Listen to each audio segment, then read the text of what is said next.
बेले बेले आमे आश्चर्य हुए कि काहेकि आम अगणारे थिबा एही उद्भिद गुड़िक सूर्यालोक आवश्यक करिथांती, काहेकि एही सेउ गुड़ाक पचि जाइथाय बा सड़ी थाए एवं काहेकि आम मुंड जोर रे कुंडेई होइथाय।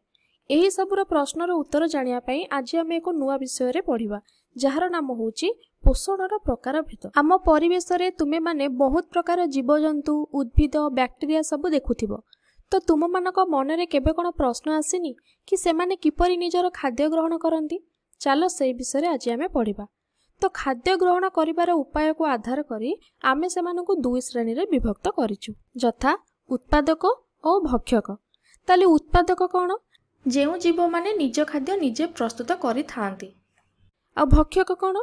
जे खाद्य पई अन्य उपरे निर्भर करंती किबा अन्य को भक्षण करी निजर पुष्टि साधन करि थांती।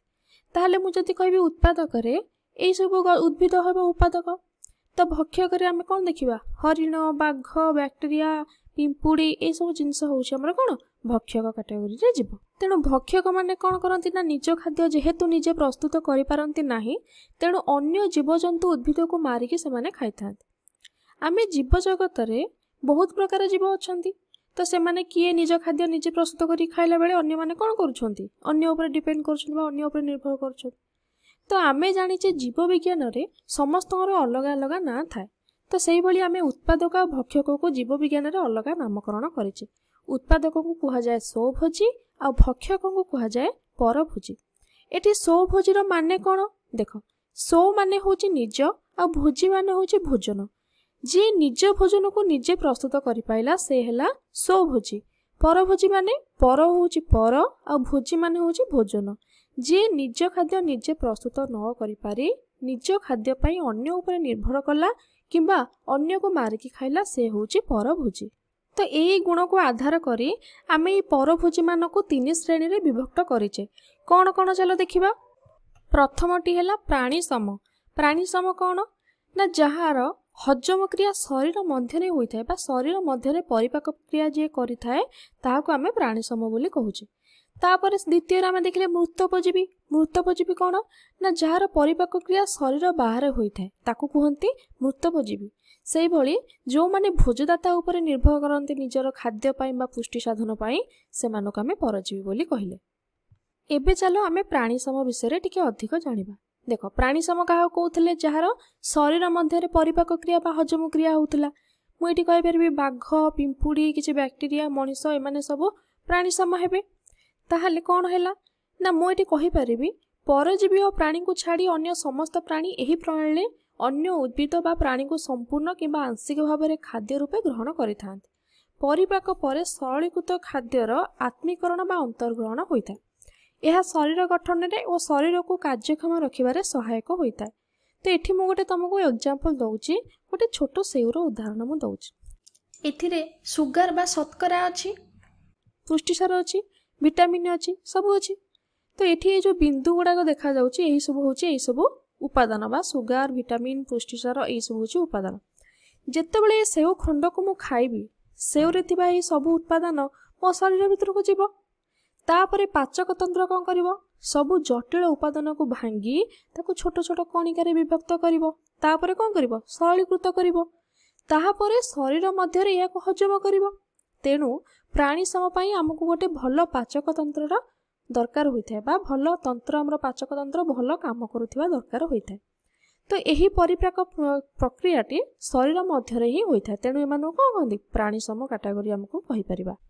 तो सेही बळी जेउ माने शरीर बाहर खाद्यर परिपाक बा हजम क्रिया करिथांती सेमानक आमे मृतोपजीवी बोली कहबा।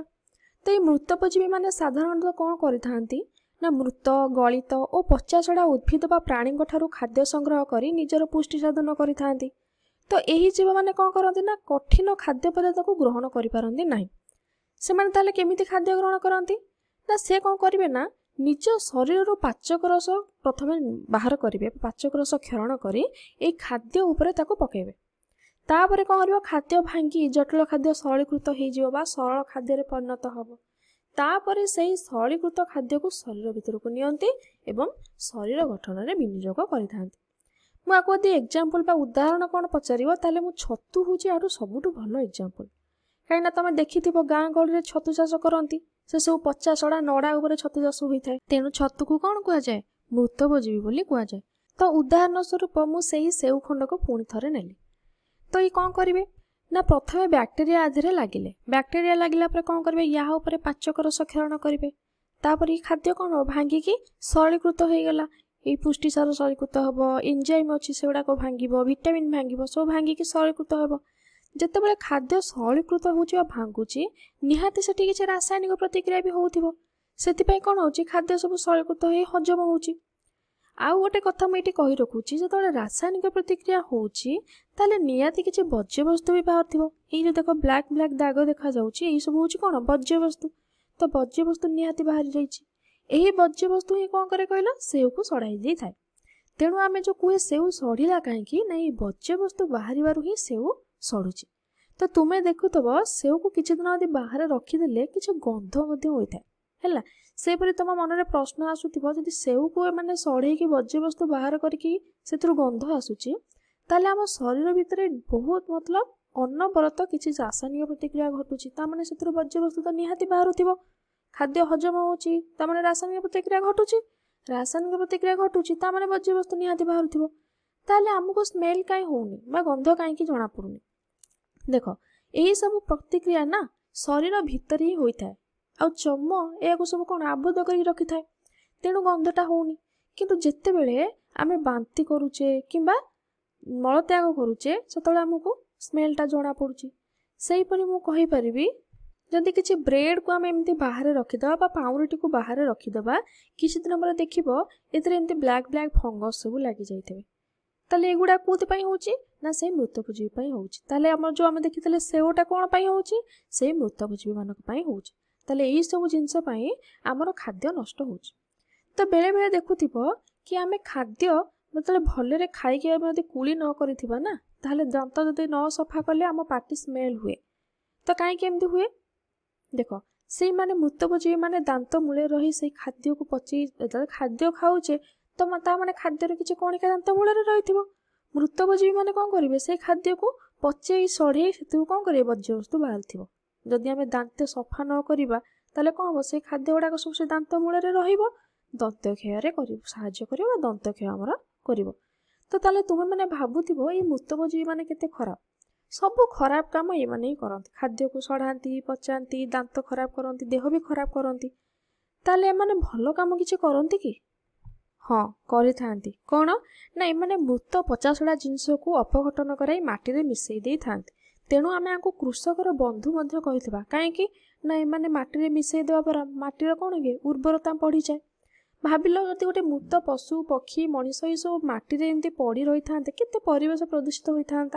तो तेणु एमान को धन्यवाद देवा कथा कि एमाने ताको माटी रे मिसई दउछंती हैला। तेणु कौन करबा एमाने आम पई जतिकी भल होइथांती सेतिकी क्षतिकारक मध्य होइथांती। ताहले एबे आमे देखिबा परजीवी कौन एमाने खाद्य बिल्कुल हजम करि पारंती नाही। एमाने कौन करंती खाद्य हजम पई बा खाद्य पई भोजदाता उपरे निर्भर करतांती। भोजदाता कौन देख मुझे कही पारि भोजदाता माने जे भोजन दिए। ओके उदाहरण स्वरूप मुझे आपण मानक कही पारि जोक जोक कौन करे ना ये तो मन कर आम गोड़े यदि जोक लगिगला से कौन करे आम ठारू रक्त शोषे। रक्त शरीर भितर कौन होता है हजम होइकी थाए बा सरलीकृत होइकी थाए। तेणु ये सीधा कौन कला आम शरीर सरलीकृत पोषण को पाइला। तेणु ताकू किसी सरलीकृत करने को पड़ला ना किसी कष्ट भी करने को पड़ला ना। तेणु एठारे जोक पई मु होची भोजदाता हैला। तो से भली मोर जो मुंड कुंडई होची बा मुंडरे किछि कुंडई हला वाला लागुची ता माने कोन होची उंकुणी हेची। उंकुणी माने कोन करिवे आम शरीर से सरलीकृत ब्लड को बा रक्त को ही शोषिकी नहीं थांती। तेणु से माने कोन करथन ताकू किछि हजम करिया को पड़ला ना ऑलरेडी सेटा सरलीकृत हेकी ही अछि। आउरी उदाहरण अछि फिता कृमि गोल कृमि एमाने कोन करंती आम इंटेस्टाइन बा खाद्य नळीर निम्न भाग रे थांती। काहे कि ना प्राय शरीर समस्त खाद्य हजम होबा पर सेठी पहुंची थाए। तो एमान को किसी हजम करिया को पड़े ना। तो परजीवी माने गोटे भल गुण कौन होची ना से माने केबे भोजदाता को मारिया को चेष्टा करि न थांती के मारिया को चाहि न थांती किंतु परोक्ष भाव रे से हमर बहुत क्षति करि थांती। केमिति मुंड कुंडे हेला बहुत सारा स्क्रैच मार्क मुंड रे हो जाए घा हो जाए जोक आम देहर ब्लड नहीं जाए। तो यही भली सब खराब काम करि थांती किंतु से माने केबे चाहि न थांती कि भोजदाता को कोनोसी क्षति पहुंचाइबा पाए। से भली फिता कृमि और गोल कृमि पाई आमर विभिन्न पेट रोग होता है। तो आम भी भावुवा ये केते खराब, एमाने आमको बहुत क्षति पहुँचाऊँच, पेट खराब हो शरीर में किसी क्षति हो। तो किंतु एमाने बहुत उपकार करमिति एमाने आम अंतरे बा इंटेस्टाइन रही आमर इंटेस्टाइन रोग प्रतिरोधक शक्ति को सेठारे बढ़ाई था। किछि जोक आम शरीर संक्रमित रक्त को बाहर कर दे था। से भले तुम मैंने जानिले आश्चर्य हम जे 50% जातिर प्राणी परजीवी होता। तेणु आम ग्रह जी परजीवी अच्छा प्राय सबू जीवित प्राणी होती परजीवी। ताहले आम भिडियो रे सब कौन कौन पढ़िले ना खाद्य ग्रहण करिवार विभिन्न उपाय को पोषण प्रकार भेद कहुला। आम देखिले ताहा दुई प्रकार शो भोजी और परभोजी। शो माने कौन जानले, परभोजी माने कौन जानले। परभोजी को 3 भाग विभक्त कराई, प्राणी सम, मृतभोजी, परजीवी। प्राणी सम कौन जानले, शरीर मध्य परिपाक। मृतभोजी माने शरीर बाहर जी परिपाक करथांती। परजीवी माने भोजदाता उपर निर्भर करता। जदि एई टॉपिक रे तुमरो किछि भी संदेह अछि ताले भिडियोटी को पुणी स्टार्टिंग रु जाई आउ थरे देखि नियंतु।